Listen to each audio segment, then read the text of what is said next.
Hello, my name is Jason Ankin and this is my vlog channel. I'm about to go for a walk around Glen. So let's go. So in order to get to Glen, I have to go for a bit of a drive. It takes about 20 minutes or so. Shouldn't really be doing this, but it's alright. I'm on a nice long straight road. Yeah, so I made it. I'm here at Glen. I've just arrived. It's very warm today. It's really good. It's about 20 degrees. I'm going to get into the topic of what we're going to talk about today in the vlog. I decided that I'm going to talk about MBTI again, and the Myers-Briggs type indicator, and basically what I think about it now that I've had a bit more time with it, basically. So yeah, there's what Glen is. As you can see, it's just a big long river, and then there's a path that goes around the outside. It's about 4 kilometers in length. It's a really nice walk, and you can see that it's just purely immersed in a forest. So yes, I decided to do another video on MBTI, and the reason why is because 2 of my most popular videos are my INTJ videos, and basically I did a little experiment to see, I basically retested myself to see if I retyped as an INTJ, and to do this more effectively, to get more consistent results, what I decided to do was to do the test once a day for 3 days, and then I would be able to see, was I retyping as an INTJ 3 days in a row. The results are quite interesting. So yes, a couple of years ago I typed as an INTJ. This was around about the time when I was 26, 27. And a couple of times after that I retyped as INTJ. But previous to that, you see, I've been using MBTI for a number of years. And previous to being an INTJ, I used to type as an ENTJ. And I was again retyping fairly consistently as an ENTJ.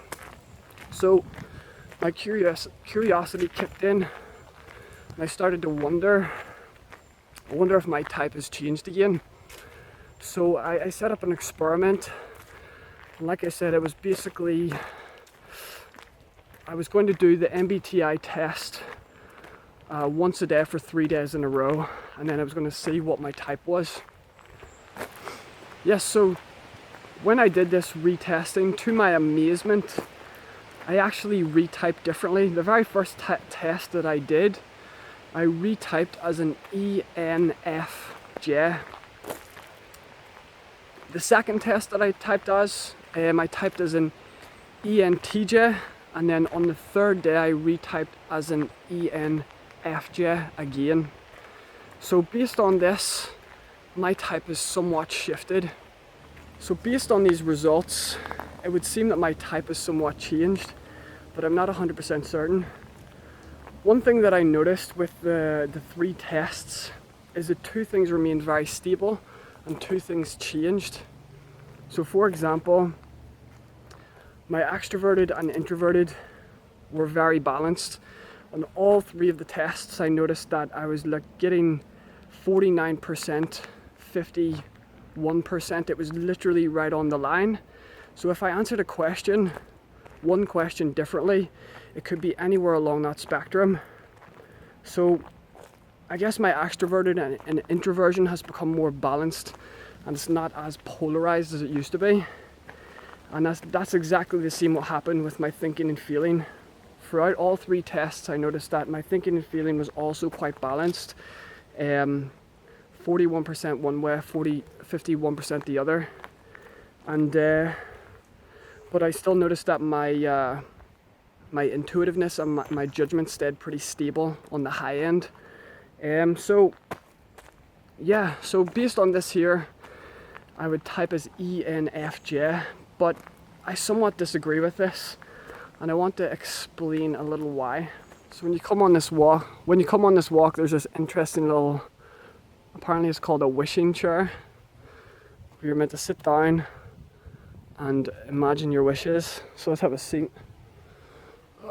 And this is just looking out. We're pretty high up. We're about maybe maybe 30-40 meters up, just chilling in the woods. Let's go.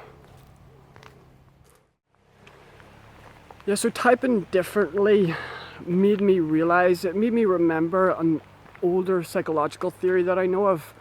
And this psychological theory is called self-consistency theory. And this theory basically states that you identify with certain qualities based on how you actually see yourself, how you actually perceive yourself. So for example, if you see yourself as somebody who is introverted, meaning you actually perceive yourself as someone who's introverted, then when you're asked a question about being extroverted or introverted, you're more likely to answer that question like an introvert. And hence that's why you end up typing the way that you type. However, if your perception of yourself actually changes, then it's going to be natural that you're going to type differently. And basically I think that's what's occurred. You know, just recently I'm switching careers. I'm switching more to like lifestyle coaching and wellness coaching. I definitely noticed a shift after I completed my certificate in coaching. This was a 5-day intensive course that I did in London. And when I did this course, because what we were doing within the course was basically like talking about our problems basically, and we became more, basically had to open up and express ourselves a bit more.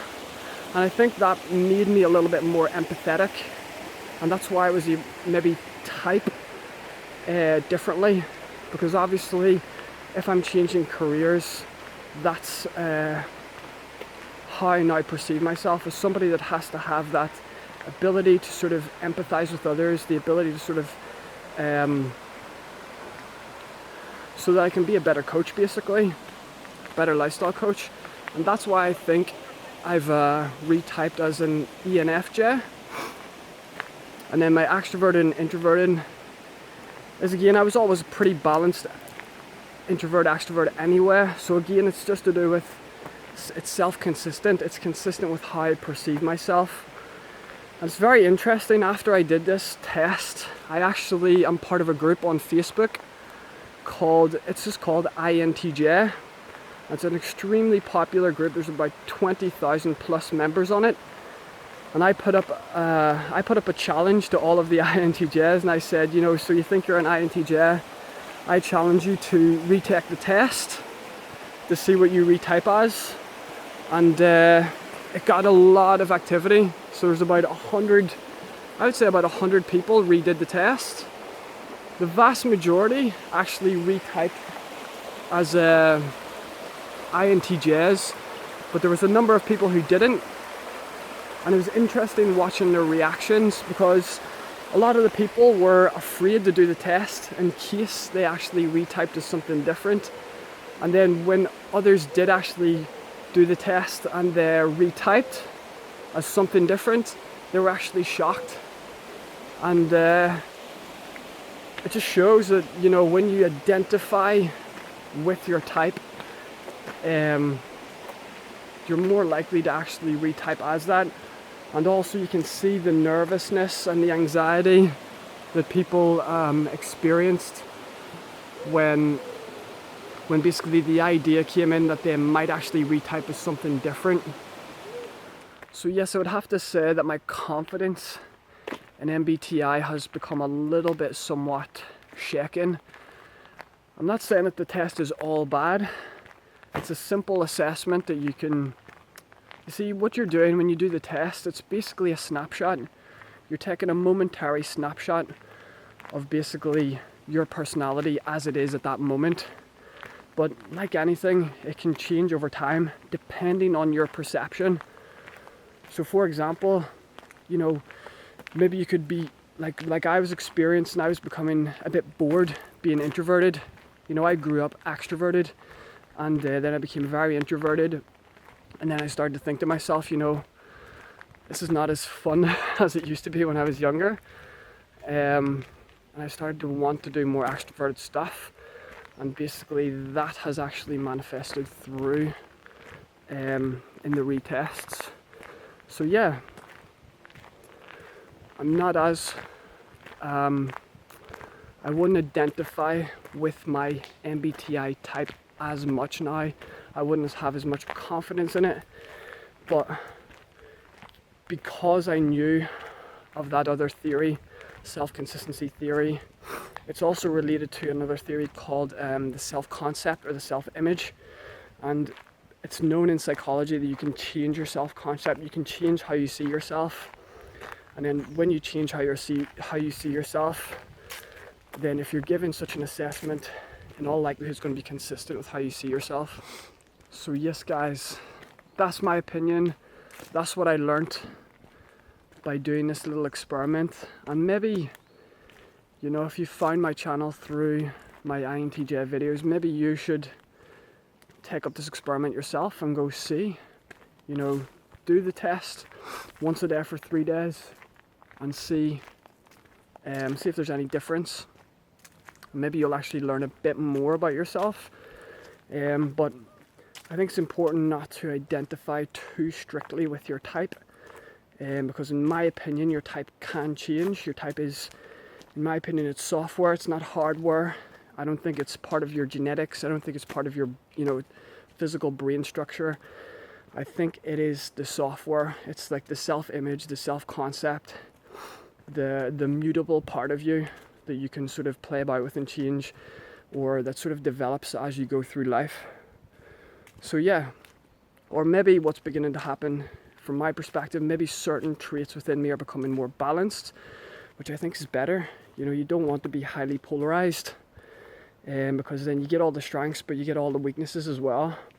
And when you become more balanced in certain traits, then maybe, you know, you can get the benefits from both and minimize the negatives.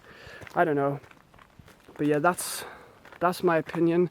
That's what I've learned from retesting MBTI.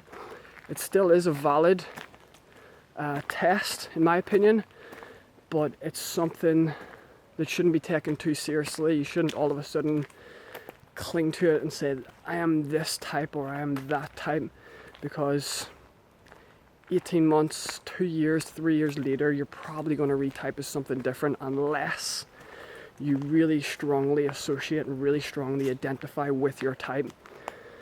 So that's it, guys.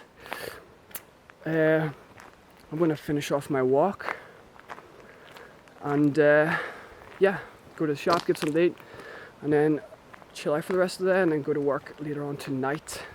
So my name is Jason Ankin. This is my vlog channel. I will see you later. Bye.